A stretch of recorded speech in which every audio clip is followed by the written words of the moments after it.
Hello, everyone. This is Chris Verrone, head of technical and macro research at Strategas, the investment strategy arm of Baird. As always, it is a pleasure to join you and walk you through what we're thinking about markets right here. In particular, today, I want to focus on three topics. Number one, we'll look at what we think is a pretty significant positioning reset that's played out this summer. Secondly, I want to talk about this phrase growth scare that we keep hearing so much of.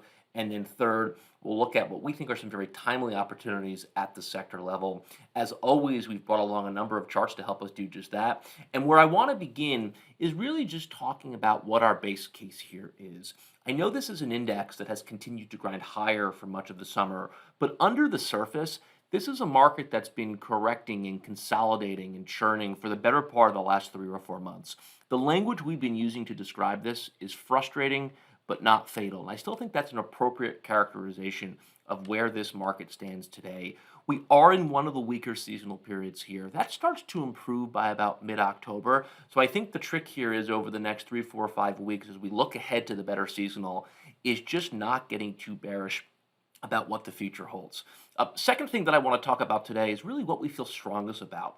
And it's this idea that the phrase growth scare, or the idea of a growth scare, is now very, very consensus across the street. And we think it's consensus because the degree to which positioning has reset itself from earlier in the year is very, very significant. I'm going to show you some slides that speak to just that. Third, we always like to think about markets in the context of what's surprising us.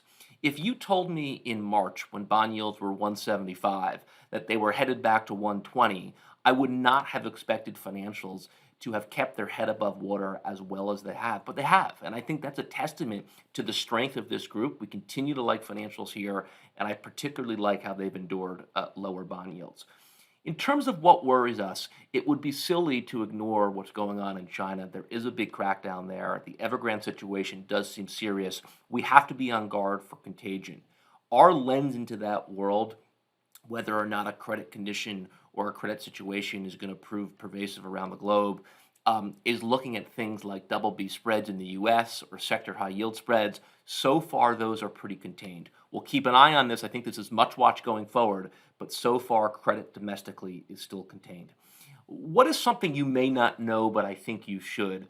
I'm going to show you this slide in a minute, but the flows into the QQQ, that's the NASDAQ 100 ETF, are about as extreme as we've ever seen. And conversely, the outflows from a lot of the cyclical sectors are equally extreme on the other side. We think that creates a very interesting dynamic going into the final months of the year here. And then where are we out of the consensus? I think we're out of the consensus by really reiterating our view to be bullish on energy and why we still like oil. As we talked about under the surface, this is a market that's really been consolidating since about April. What I'm showing you here is the percentage of S&P 500 stocks above their 200-day moving average. This peaked at nearly 97% in April. It's down to about 74% today. That's not awful, that's not fatal, that's not bearish, but I do think it reflects this ongoing consolidation or correction we've seen for the average stock throughout much of the year. Now, as I talked about a minute ago, one thing I want to be mindful of right now is that flows into the QQQ, so that the NASDAQ 100 ETF, are as aggressive as we've ever seen, even more aggressive than what they looked like last spring, last May, last June, last July. I think this is a very important slide. It seems like positioning is getting a little bit off sides in the NASDAQ 100 space.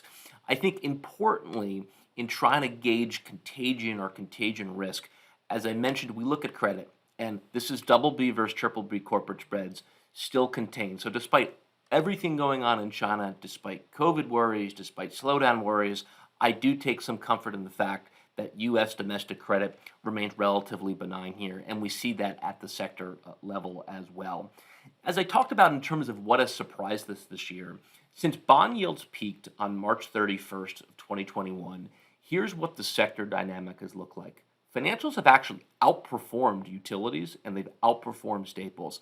I think that's a testament to how strong this group is, that they've been able to withstand this move lower in yields. We continue to think financials are timely here. And if you think about this through the lens of cyclical versus counter-cyclical, one of the, I think, most important charts in our work today is looking at the flows into and out of the financials.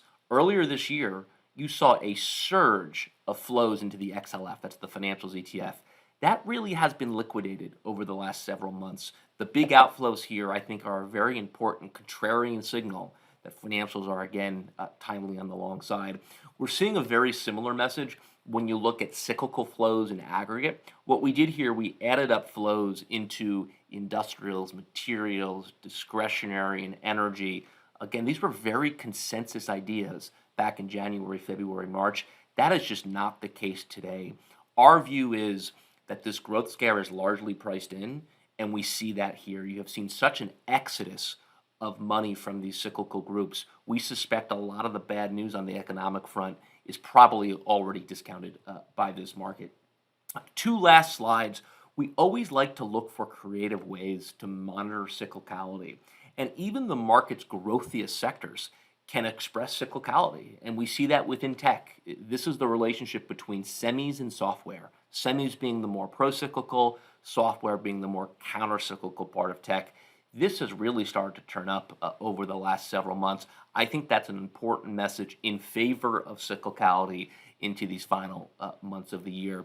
And then lastly, we're always looking for sparks of momentum. We have that in energy right now. Something like 70% of energy made a new 1-month high this week. That often lights the fuse on a period of leadership. We think energy is timely. We like the fact that crude continues to act well. And I think largely this is an area where most investors are not. We feel out of consensus with this view. So that's what we have today. As always, thank you for your time. Always feel free to reach out to myself or our team, and we'll talk to you soon. Take care.